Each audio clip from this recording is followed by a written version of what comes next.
देखो दोस्तों, Indian markets में कितनी भी पॉजिटिव न्यूज आ जाए, मार्केट ने ये डिसाइड किया है कि हमें किसी भी लेवल के आसपास गिरना है।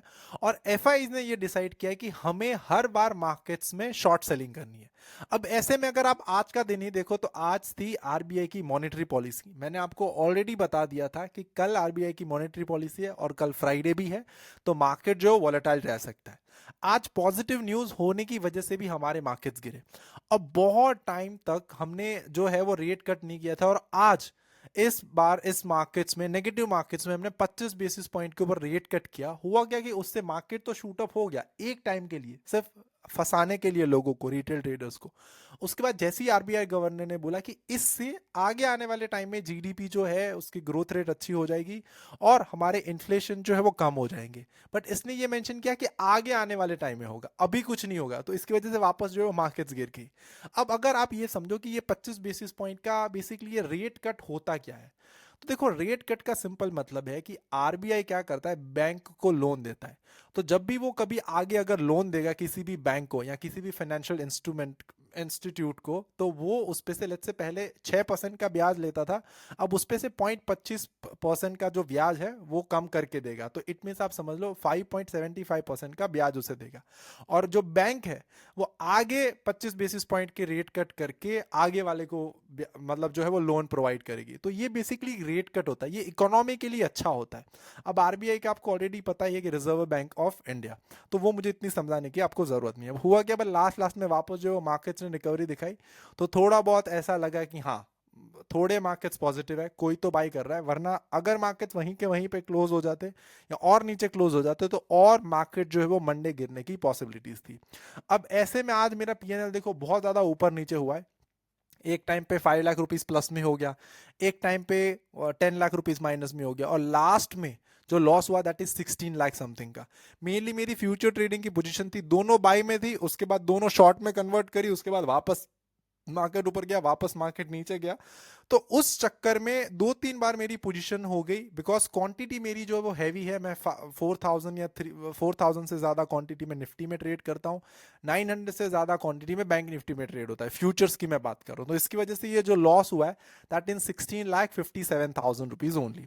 अब इसी के साथ अगर आप ओपन इंटरेस्ट का डेटा भी देखो तो यहाँ पे क्लियर कट कॉल राइटिंग हुई है। इट मीन्स अभी भी ऑप्शन राइटर्स का जो व्यू है वो नेगेटिव है। इसी के साथ अगर आप पुट कॉल रेशियो भी देखो तो पुट कॉल रेशियो भी हमें नेगेटिव मार्केट्स ही बता रहा है, कुछ ऐसा नहीं है कि जिससे मार्केट्स पॉजिटिव हुआ है। अगेन 6-7 के आसपास आगे कल से, और 0.9 या 0.7% जो है वो पुट कॉल रेशियो नीचे आ गया है। तो अगेन जो ऑप्शन राइटर है कॉल ज्यादा राइट कर रहे हैं, कॉल में जो है वो ओआई ज्यादा है। उसी के साथ ऑप्शन राइटर का जो व्यू है वो मार्केट्स के ऊपर नेगेटिव है। अब अगर आज एफआईज की आप पोजीशन देखो, एफआईज ने क्या किया। एफआईज ने आज सिर्फ और सिर्फ 470 करोड़ की ही सेलिंग करी, बट मार्केट्स को इतना ज्यादा ऊपर नीचे कर दिया। The reason is that Nifty futures में शॉर्टिंग करी है, बैंक निफ्टी फ्यूचर्स में भी शॉर्टिंग है। मिड कैप को बाय कर लिया एज अ हेज इंस्ट्रूमेंट। उसके बाद फिर निफ्टी, निफ्टी नेक्स्ट 50 में भी शॉर्टिंग करी है। स्टॉक फ्यूचर्स में बेसिकली एफआईज ने बाय करा हुआ है। आई डोंट नो कौन कौन से स्टॉक फ्यूचर्स में बाय करा हुआ है। इसी के साथ अगर डीआई की पोजीशन देखो तो इंडेक्स में लॉन्ग करा हुआ है और स्टॉक्स में लॉन्ग करा हुआ है। डीआई कंटिन्यूस बेसिस के ऊपर लॉन्ग करे जा रहे हैं, एफआई कंटिन्यूस बेसिस के ऊपर शॉर्ट करे जा रहे हैं।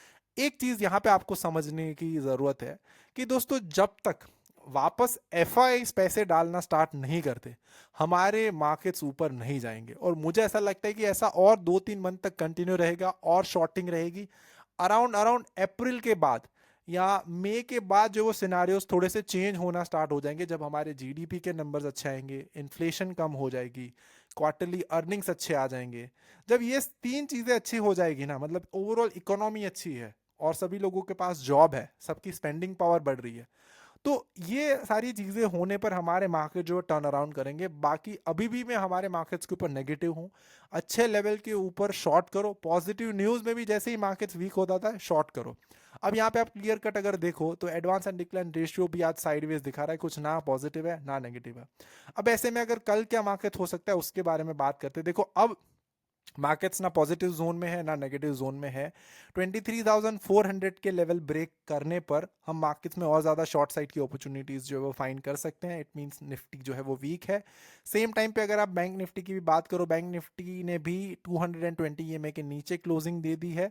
शॉर्ट करने के लिए 49,800 का जो लेवल है वो ब्रेक होना ज़रूरी है। वो लेवल ब्रेक होने के बाद एक बड़े लेवल जो है वो और टारगेट जो है वो ओपन हो जाते हैं, तो वहाँ से और ज़्यादा मार्केट जो है नीचे जा सकता है। सो आई होप आज का ये जो लेट वीडियो है वो आपको पसंद आया होगा। बेसिकली मेरी तबीयत खराब थी, इसी वजह से मैं जल्दी वीडियो नहीं बना पाया, उसकी वजह से I am so sorry for that. And till then keep learning, keep earning and keep making money from the stock market. And कल सैटरडे एंड संडे है, तो आपको किसी भी टॉपिक के ऊपर वीडियो चाहिए कमेंट सेक्शन में कमेंट्स करके जरूर बताना। Till then keep learning, keep earning and keep making money.